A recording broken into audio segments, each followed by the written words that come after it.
alright, how are you? I'm very good. Thanks for asking.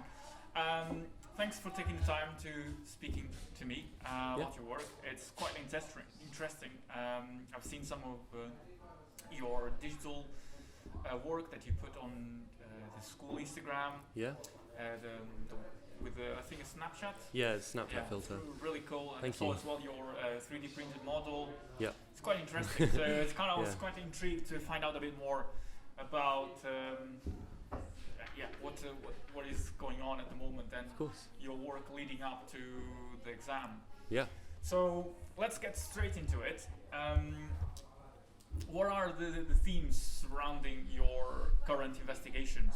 So I think the three kind of words that would probably most concisely describe my work would be simulation, exhibition, and deception. Kind of the idea of deception in art, kind of deceptive, blurred reality. Quite interested in that. Right, cool. That's it's quite deep and Yeah. quite thoughtful. Very good. So moving on for that one, who are your major artist influences? So initially, when I first kind of had the idea of creating these organic forms and sculptures, I was looking very much at Franz West. He kind of influenced my structural and compositional forms, and also his color compositions, Yeah. really nice. And I also looked at Hans Hemmert and Erwin Wurm, who Erwin Wurm creates these like almost blown up looking sculptures, and I was quite interested in the idea of expansion, and that also plays into the idea of deception, because obviously it's sculpture, but it looks as if it's been blown up, and Hemmert actually creates these blown up balloons and puts them in spaces and allows the environment to manipulate it. So those were like my three initial artists, and then most recently I've actually also been looking at Ian Keir and his also expanded sculptures, which is probably where I'll move forward. Very good. So you're already looking ahead. Yeah. That's great. So is there any? So you mentioned all these artist influences. Is there any particular technique, any particular topic or theme that you have taken from these artists? And borrowed to your work. Yeah, I mean, obviously they're all sculptors, very much interested in sculpture and kind of three-dimensionality, and I actually thought it would be quite interesting, considering I was using Blender as I was at home and I didn't actually have access to clay or anything like that. I thought it would be quite interesting to look at sculptors, despite the fact that I wasn't actually making sculpture. But I really kind of took away quite a lot of aspects of all of their work, I think, especially Hemmert and his very bright sculptures, kind of where I got my colour ideas from. But yeah. Well, it's important to look at different artists Yeah. and take and borrow things from what you like, and it's important to then be able to develop that and incorporate into your work. So, for moving on from that, can you tell us a little bit about your experiments so far, and like what have you done? Sure. So at the very beginning, when we kind of first went into lockdown, I guess, for the third time, I started working on Blender. Initially, I didn't really... Can you explain what is Blender? Yeah, so that so we are aware of it. Yeah, so Blender is like a 3D sculpture software. Okay. It allows you to spawn like a shape, and then you can manipulate the shape in the software, and it's kind of like clay but on your computer. And it took me a while to kind of find it and be able to use it, because initially I was using other softwares that weren't near as good, or like didn't really allow me to kind of get the intricate details that I can with Blender. But luckily it's free, so if anybody listening to this wants to download it, it's free. You can use it. Yeah. Any tips?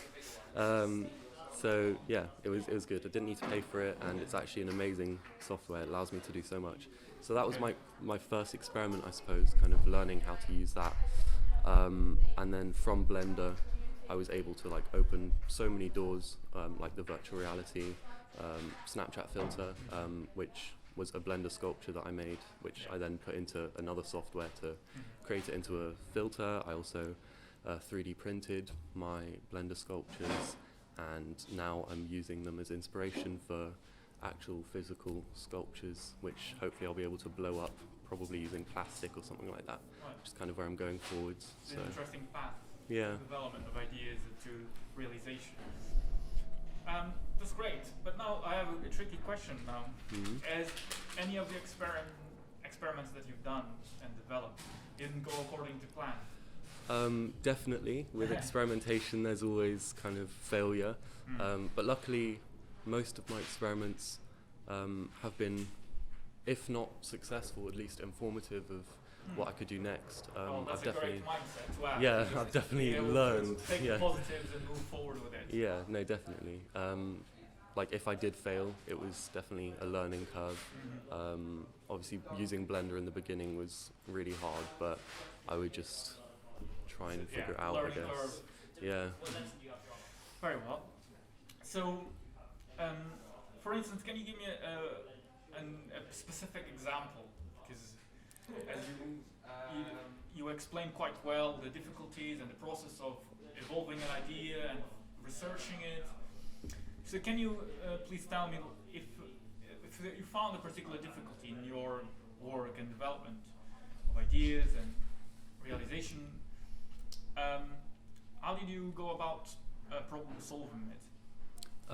Or refining your work? Yeah, sure. So, like I said before using Blender, I was using another software, which was this like software you can use on a website. It was really bad, and I kind of ran into the problem of not being able to create very intricate sculptures. Like they had default shapes like spheres, and I was able to layer the spheres, but I couldn't actually mold them, and that was like my first kind of obstacle that took me a while to overcome. But when I found Blender, I kind of learned how to use that. And again, like in the beginning of Blender, I couldn't really figure out how to mold them the way I wanted to. But you made them. You kind of learn and step by step. And a lot of like progress. watching YouTube tutorials on how to use Blender.